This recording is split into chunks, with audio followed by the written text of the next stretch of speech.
다음은 설법이 있겠습니다. 오늘 설법은 군종 교구장님이신 삼산 이장은 교무님께서 지금의 시대 어떻게 살아갈까라는 제목으로 함께 하겠습니다. 합장 인사. 반갑습니다.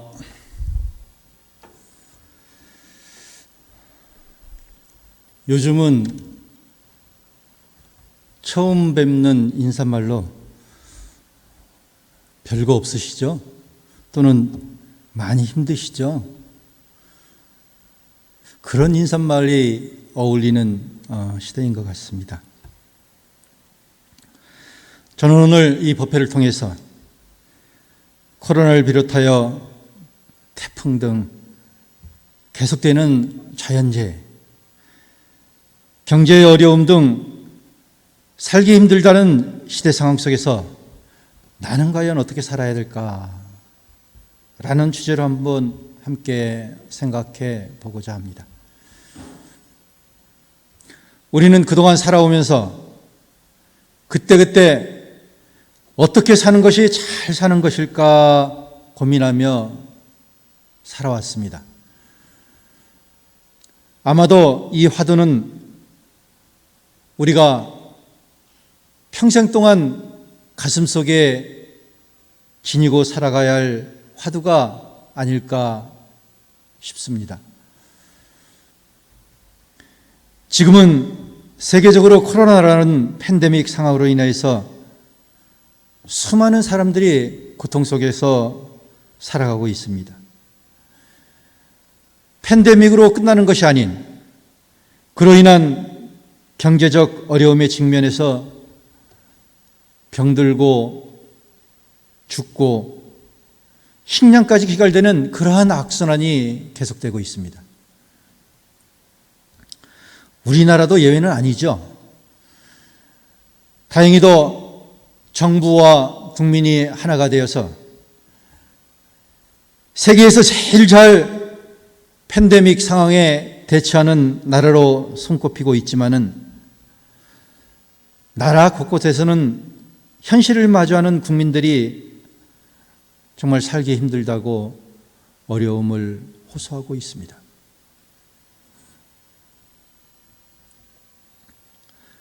그렇지만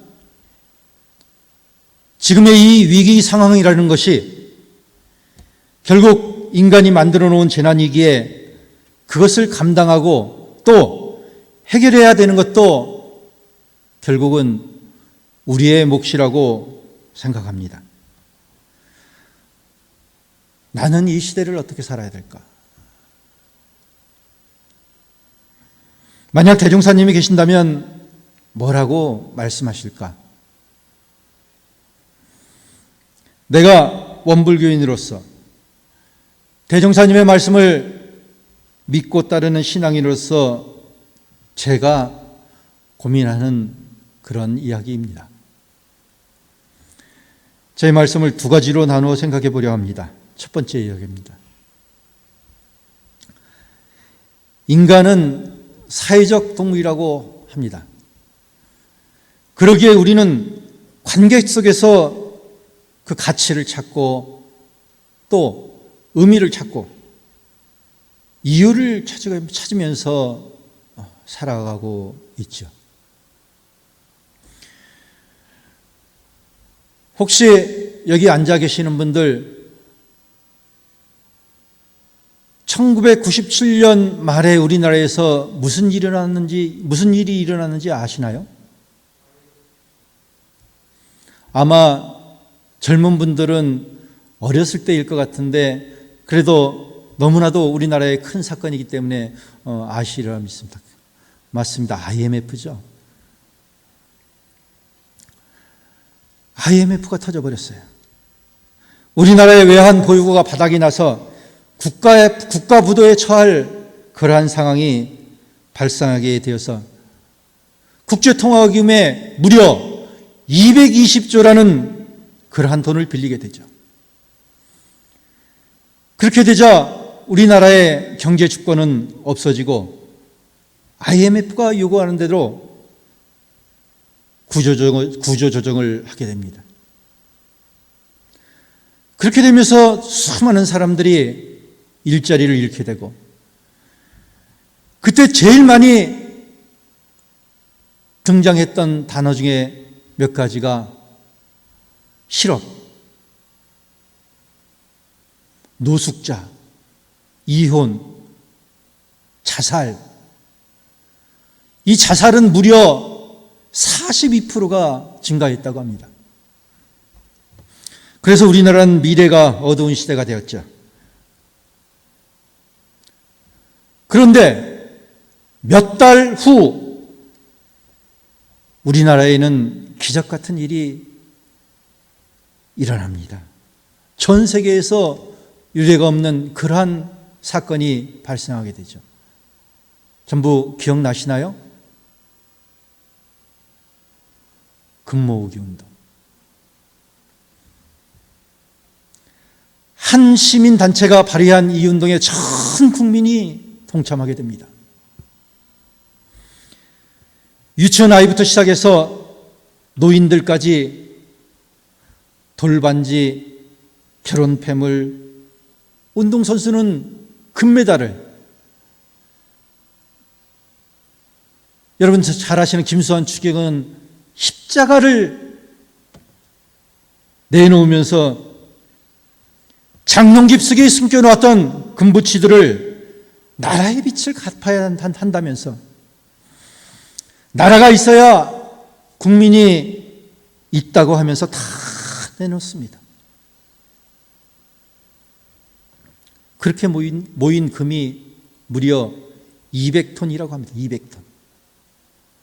그때 당시에 한국은행의 금 보유량이 12톤이라고 하는데요.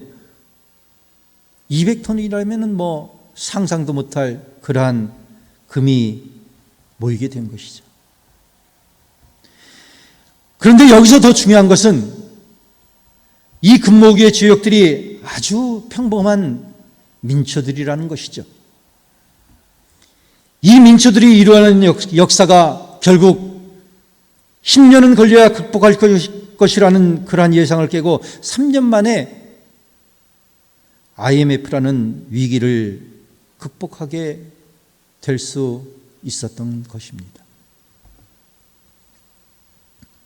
이 사건은요, 우리가 나서서 우리가 잘했다고 그렇게 말하는 것이 아니라 세계의 모든 언론들이 도대체 대한민국 국민들은 어떤 사람들이냐라면서 놀랍니다.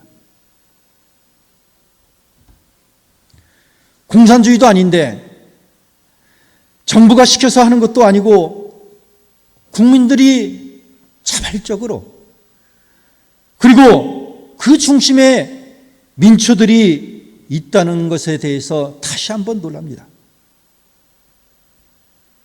정말 이해할 수 없는, 세계 역사 이래 찾아볼 수 없는, 대한민국만이 유일하게 할 수 있는 일이라고 찬사를 아끼지 않는 그러한 사건이었습니다. 대한민국이 이기게 가능하다는 그 이야기를 들으면서 저는 제가 이 나라의 국민인 것이 얼마나 뿌듯하고 자랑스러웠는지 모릅니다.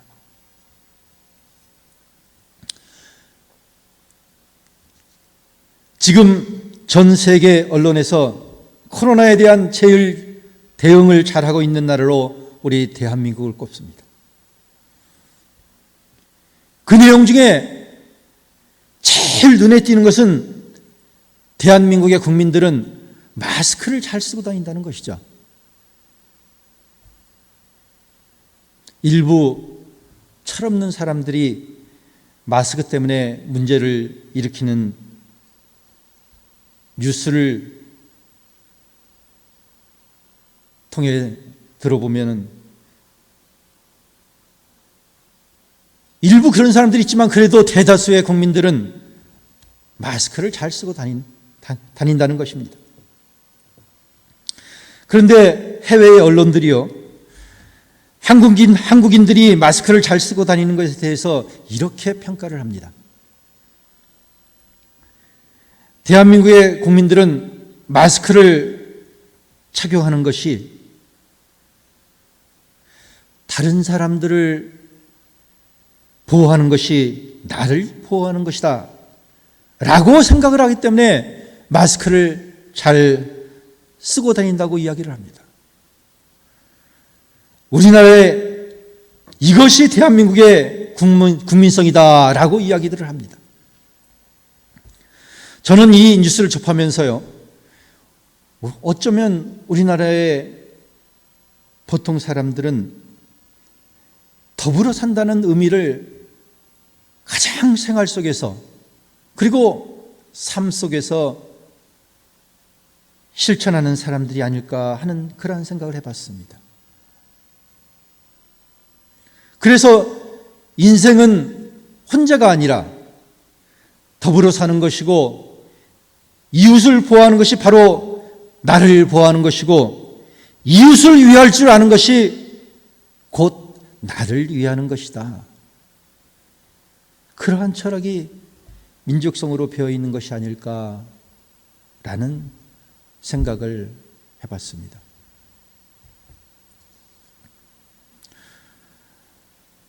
우리 군종족구에는 군중장교로 근무하는 교무가 3명이 있습니다. 육해공군을 합하면 485명 정도의 군중장교가 있는데 원불교의 군중장교는 육군에만 3명이 있죠. 정말 아주 미미한 숫자입니다. 하지만 이 3명의 군중장교는 일당백의 역할을 하고 있습니다. 현재 근무 중인 이 3명의 군중장교는 군중장교로서 처음 출발하는 그러한 훈련을 마치고 인관할 때 2명은 1등으로 수료하면서 국방부 장관상을 받게 되었고, 그중 1명은 그때 마침 건강이 조금 안 좋아가지고 체력적으로 조금 감점이 돼서 결국 3등상을 수료하게 되었습니다. 그렇게 우리의 군중장교를 역할을 수행하고 있는 우리 교모님들이 그렇게 인재들입니다. 그런데 이렇게 훈련 수료 시 최종 평가를 할 때 아주 중요한 평가 사항이 있습니다. 훈련 성적의 총평가도 중요하지만 무엇보다 중요한 것은 훈련을 같이 받고 있는 동료들, 다른 기성종단의 성직자들이 평가하는 상호평가가 아주 중요한 요소 중에 하나라는 것입니다. 그런데 우리는 단 1명의 훈련생이고 그 외에는 모든 다른 종단의 성직자들인데 같이 훈련을 받는 다른 성직자들이 인정을 해주지 않는다면 절대 1등상을 받을 수가 없는 그런 상황이죠. 그럼에도 불구하고 타 종교임에도 불구하고 인정해 줄 수밖에 없는 그것은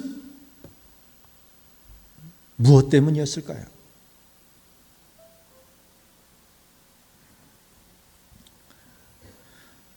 그것은 아마도 우리 교모님들이 훈련을 통해서 기본적으로 갖추고 있었던 희생, 배려, 이타적인 모습들이 같이 훈련받던 동료들의 눈에 보였기 때문에 가능한 일이었습니다.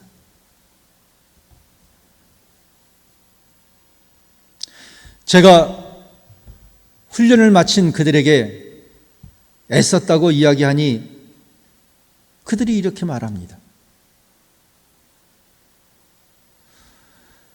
저는 특별한 것이 없습니다. 그냥 내가 대종사님이 가르친 대로 살려고 노력했고, 내가 나 혼자의 몸이 아니라 내가 곧 원불교고 교단을 대표한다는 생각으로 그냥 살았을 뿐입니다 라고 이야기했습니다.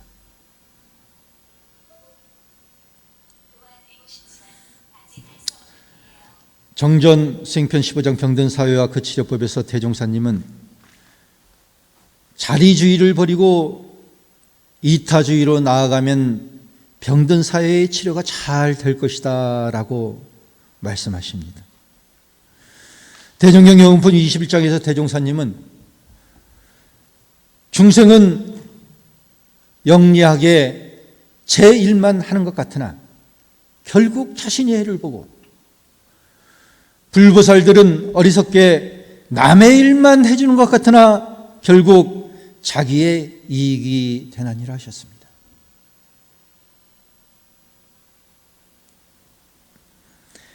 내가 과연 사회 속에서, 그리고 그 관계들 속에서 어떻게 살아갈 것인가 하는 그러한 고민은 이 대종사님의 말씀으로 정리해 봅니다. 두 번째 이야기는 개인적인 관점에서 어떻게 살아야 할까 합니다. 여러분들에게 누가 왜 사세요? 라고 물어보면 여러분들 뭐라고 대답하시겠어요? 왜 사세요?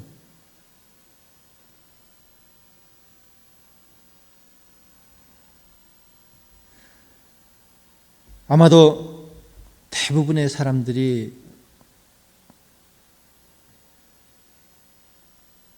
행복해지려고 산다, 행복을 위해서 산다, 행복한 미래를 위해서 산다, 그렇게 말할 것 같습니다.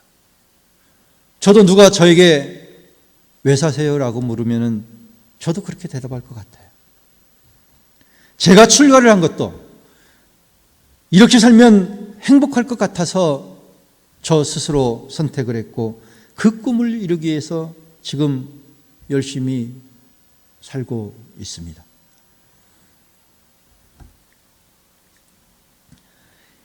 연세대학교의 한 심리학 교수가 이런 말을 했습니다. 행복은 목표가 아니라 도구다. 궁극적인 목표로서의 행복이 아니라 오늘 하루에도, 지금 이 순간에도 마땅히 느껴야 할 행복이다. 지금 이 순간에도 마땅히 느껴야 할 행복이다. 저는 이 말을 들으면서 많은 생각을 하게 되었습니다. 우리는 주변에서 그런 모습들을 많이 보죠. 하나만 미래의 행복을 위해서 지금의 고통을, 괴로움을 참고 견디면서 힘들어하고 또 괴로워하면서 그렇게 살아가는 경우가 참 많이 있죠.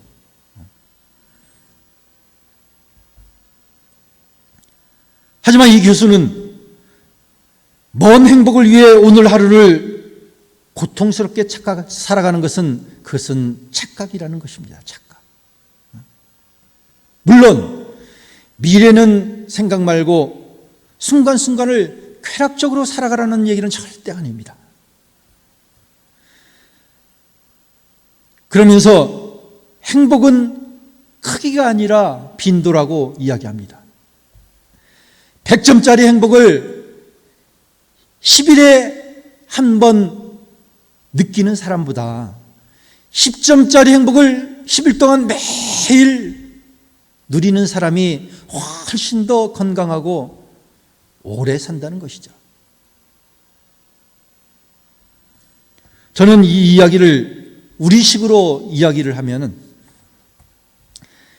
작은 일에 감사하며 행복해야 할 줄 아는 사람이 바로 10점짜리 행복을 누릴 줄 아는 사람이라고 해석을 합니다.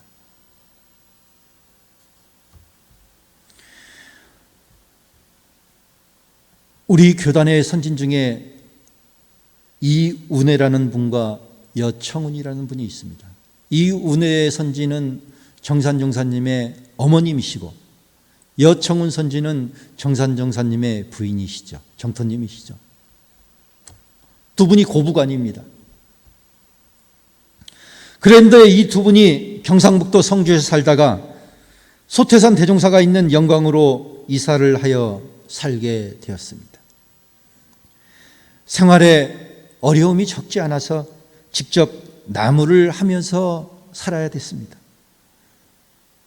고부간에 같이 시어머니하고 며느리하고 같이 나무하러 갈 때는 갈퀴가 하나밖에 없어서 며느리는 갈퀴질을 하고 시어머니는 손으로 나뭇가지를 주었습니다. 매일 그렇게 나무 한 더미씩을 해야만이 살 수 있었어요. 만약에 우리들에게 그러한 상황이 생겼다면, 그냥 고향에 살 때는 그냥 먹고 살기 불편하지 않게 잘 살았었는데, 그냥 어느 날 갑자기 저기 경상도에서 전라도도 산골, 그런 산골 궁천벽지에 그 산골로 이사를 와서 여자의 몸으로 고부간에 나무를 하러 다녀야지만이 살고 있는 상황에 처하면 어떤 생각이 먼저 들까요? 짜증나지 않을까요? 원망스럽지 않을까요? 신세한탄하지 않을까요? 그런 생각이 먼저 날 것 같아요. 그런데 우리 이윤혜 선진께서는 이렇게 말씀하셨답니다. 경상도 있을 때야 맨 가는 대로 생길밖에 없었는데 우리 종사님 덕분에 나무를 한다. 경상도 있으면 이런 경험을 했을까? 그러시면서 감사한 마음으로 돌리셨다고 합니다. 우리 교단의 큰 어른이셨던 상산 박장식 종사님이 계시죠. 지금은 열반하셨지만 그분이 좀 젊으셨을 때, 그러니까 1982년도에 국제수련대에 참석하러 하와이에서 미국으로 가는 길에 평상시에 여러모로 도움을 줬던 교도 한 분이 유학 중인 아들에게 고추장 하나를 전달해 달라면서 부탁을 해서 그 심부름을 해주게 되었대요. 비행기에서 고추장을 챙겨 내려와서 호텔로 갔는데 잠깐 화장실에 갔다 온 사이에 고추장이 뻥 터져버렸답니다. 온 방안이 난리가 났었겠죠. 이미 비행기에서 발효가 되어 부풀었다는 사실을 전혀 감지하지 못하셨겠죠. 호텔방에 고추장 모든 파편들이 다 널려 있으니까 어떻게 해요? 호텔에 뭐 걸레가 있는 것도 아니고 당신 속옷으로 꺼내가지고 온 방에 흩어진 고추장을 모두 닦느라고 애를 먹으셨답니다. 이런 상황이 되면 우리는 어떤 생각을 먼저 하게 될까요? 좀 난감하겠죠? 난감하다는 생각이 먼저 들 것 같아요. 그 다음 짜증도 좀 날 것 같아요. 왜 나한테 고추장을 줘가지고, 근데 상사님 또 그렇게, 그런 말씀을 하셨대요. 비행기 안에서 안 터진 것만 해도 다행이다. 그렇게 그냥 또, 원망하지 아니하고 감사로 돌리시면서 이렇게, 넘어가셨답니다. 제 주변을 돌아보게 되었습니다. 내가 만나는 사람 중에서 누구를 만나면 마음이 편하고 즐겁고 행복했었는지. 여러분은 여러분이 만나는 사람 중 누구를 만나면 즐겁고 행복하신가요? 누구를 많이 여러 사람 만나잖아요. 누구 만나면 제일 즐겁고 행복하신가요? 생각해 보셨나요?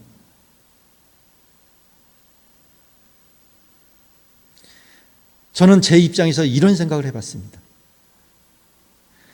만나면 부담스럽고 즐겁지 않은 사람들 먼저 생각을 해봤어요.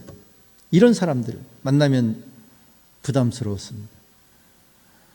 불평불만 많이 하는 사람들, 만나면 출고 불평불만하다 이야기 끝나. 남 탓하며 원망하는 사람들, 만나면 꼭 남 흉보는 사람들이 있어요. 또 매사에 부정적인 시각을 가진 사람들, 그런 사람들이 있어요. 이런 사람들을 만나고 나면 내 마음도 그렇게 좋지만은 않았던 것 같다. 생각해 보니까 그런 것 같습니다. 그 반대로 만나면 내가 좀 편하고 즐거웠던 사람들은 누구였을까 한번 생각을 해보니까 이 긍정적인 사고 가진 사람들, 그리고 좋은 얘기하고 칭찬할 줄 아는 사람, 그리고 이렇게 그냥 별것도 아닌데 감사 생활을 할 줄 알고 즐거워하고 행복해할 줄 아는 사람, 그런 사람들 만나고 나면은 저도 마음이 편하고 왠지 즐거웠던 것 같고 행복했던 것 같고, 아마도 그래서 내가 행복한 사람이 되려면 주변에 행복한 사람들 많이 두라고 이야기하는 것 같습니다.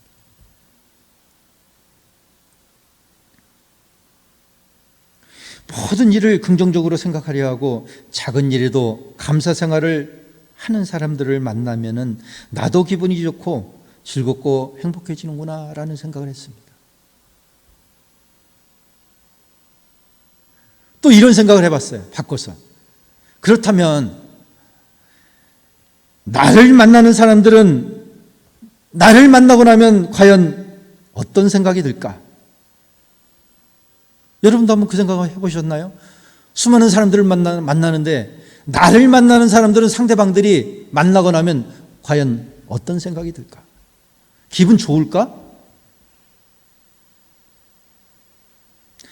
과연 나는 다른 사람들에게 그 사람들을 만나는 어떤 에너지를 나누며 살아가고 있을까? 긍정의 에너지일까? 부정의 에너지일까?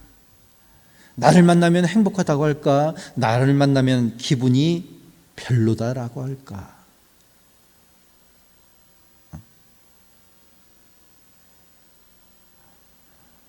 만날 때는 아무렇지도 않은 것 같아도 나를 만나고 혼자 집에 가서 괜히 만났네, 기분만 꿀꿀하네, 그런 생각을 할까? 내가 남을 볼 때 그렇게 생각한다면 내가 이웃에게 행복의 에너지를 전하려면 내가 먼저 행복한 사람이 되어야 되겠다. 내가 먼저 행복한 사람이 되어야 되겠다. 100점짜리 행복만을 좇아서 힘들어하는 사람이 아닌 10점짜리 행복을 소홀히 하지 않고 작은 것에 감사할 줄 아는 그러한 사람이 되어야겠다는 생각을 해봤어요. 여러분들 소확행이라는 단어 아시죠? 그래도 아시는 분이 훨씬 더 많으실 것 같습니다. 작지만 확실한 행복, 그것을 뜻하는 말이래요. 저는 이 말이 요즘에 워낙 줄임말을 많이 하니까 그냥 줄임말인 줄만 알았는데 이 말은 사전에도 나와 있는 말이었습니다. 일상에서 느낄 수 있는 작지만 실현 가능한 행복 또는 그러한 행복을 추구하려는 삶의 경향을 뜻한다고 합니다. 이 소확행이라는 단어가.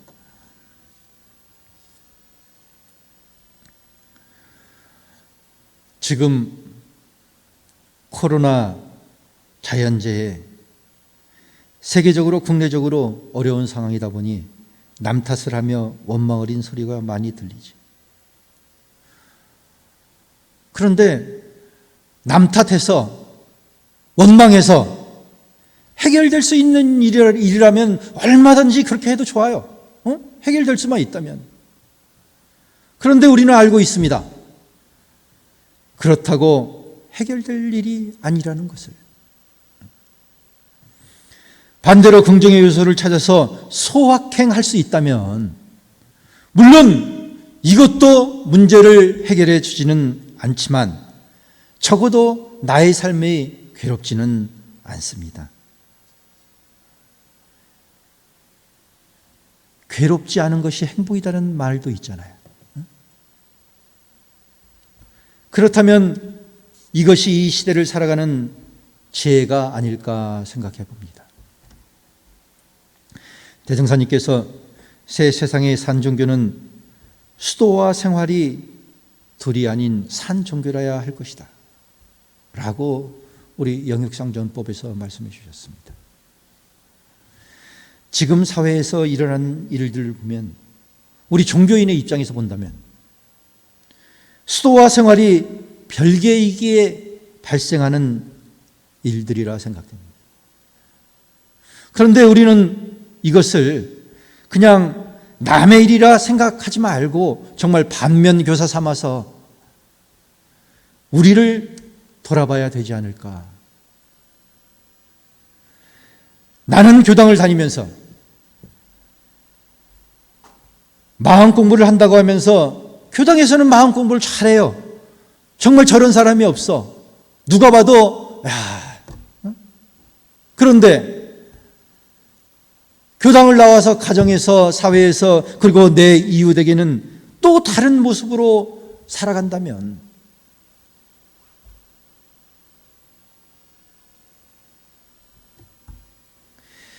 복잡하고 어려운 상황일수록 마음 공부와 생활이 둘이 아닌 그러한 모습. 밖으로는 불보살들의 이타행이 그렇게 더불어 살아가는 지혜가 나의 지혜로움이 되고 안으로는 마음 공부인으로서 소확행을 실천함으로써 그때그때 행복하게 살아갈 수 있는 공부인이 된다면 이 시대를 살아가는 대종사님의 참다운 제자가 아닐까 생각해 봅니다. 감사합니다.